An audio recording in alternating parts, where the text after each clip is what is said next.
Welcome to a large model Showman'S engine. This is part 29. Finally deciding how to fit the motion guard side plates.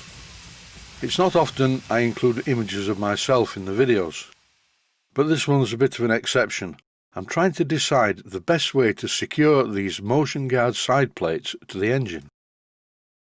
My first attempt at making the right hand side panel was not a success. While I'm thinking about the best plan of action, it's probably a good time to blow some WD-40 and steam oil through the Stuart 5A steam engine that was in steam in the garden yesterday. Attention to steam engines after the run is very important. In this clip I have the drain cocks open, and as you can see a lot of water has been sprayed out of the drain cocks, along with the WD-40 that I put in there. I thought I'd take this opportunity to put some WD-40 on the flywheel because it's looking a bit rusty. It wants cleaning up. This is not new rust, it's been there for a long time. Notice how the engine does not run quite as well on compressed air. Steam is a lot denser, and steam engines run much better using steam. Right, that's enough stalling, back to the job. I modified the brass bracket that I made previously for my first attempt at mounting the right hand side panel. I thought I may as well use this because the hole is in exactly the right place. And what I need to do now is just drill 2 holes in this to mount it to the front of the side panel. Here you can see it's going to be mounted in a very different way to the previous attempt, because the amount of bend in the plate is a lot more than it was in the other one. And by mounting this bracket to the front of the side plate, the fixings will be hidden. I'm going to bolt this bracket to the side panel, but when I soft solder the trim in place, I will also soft solder this to the side panel, as well as soldering the heads of the countersunk bolts from the outside of the panel.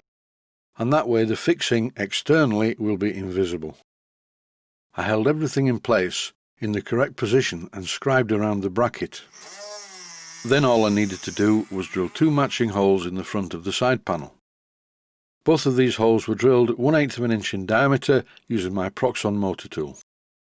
And then with a countersink bit held in my larger electric drill, I countersunk the holes deep enough to hide the heads of the bolts. I'm going to use a pair of 5BA bolts to hold the bracket in place, and as you can clearly see from this clip, the countersinks are slightly deeper than they need to be, so the heads of the bolts are below the level of the metal. Before I did any hole drilling, because I made a bit of a mess of it last time, I bolted the bracket firmly in position to the cylinder, and then positioned the side panel on this bracket, as I mentioned earlier, and marked around it using a scriber. Now comes the important part, making sure that the angle of the side plate matches the slope of the boiler towards the rear of the engine.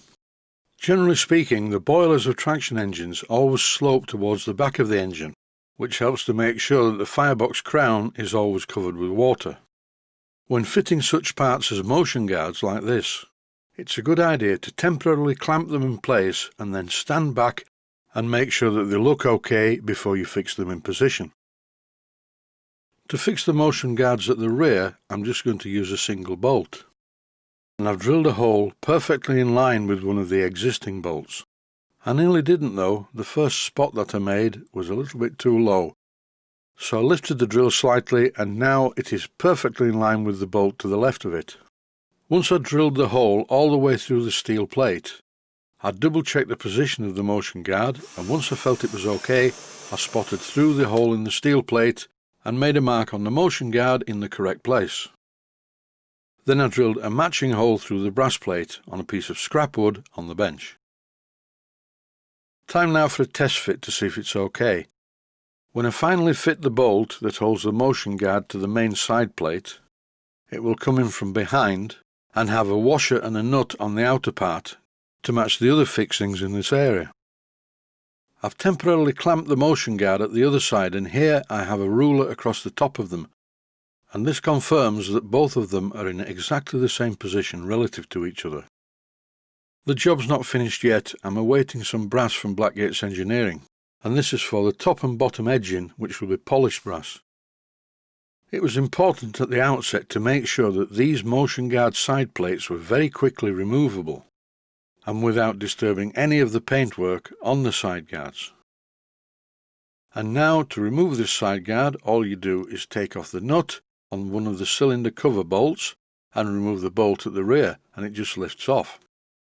All I have to do is mount the one at the other side in a similar manner, and then soft solder the trim on the top and bottom of both of them. I will probably still soft solder the top of the bolt heads on the side panel, but when I look at this image I really don't think I need to do that, because the countersunk bolt heads are both hidden by the cylinder. I'll leave you with this clip of me pondering how to mount the one at the other side, which is going to be slightly different. But that's it for now.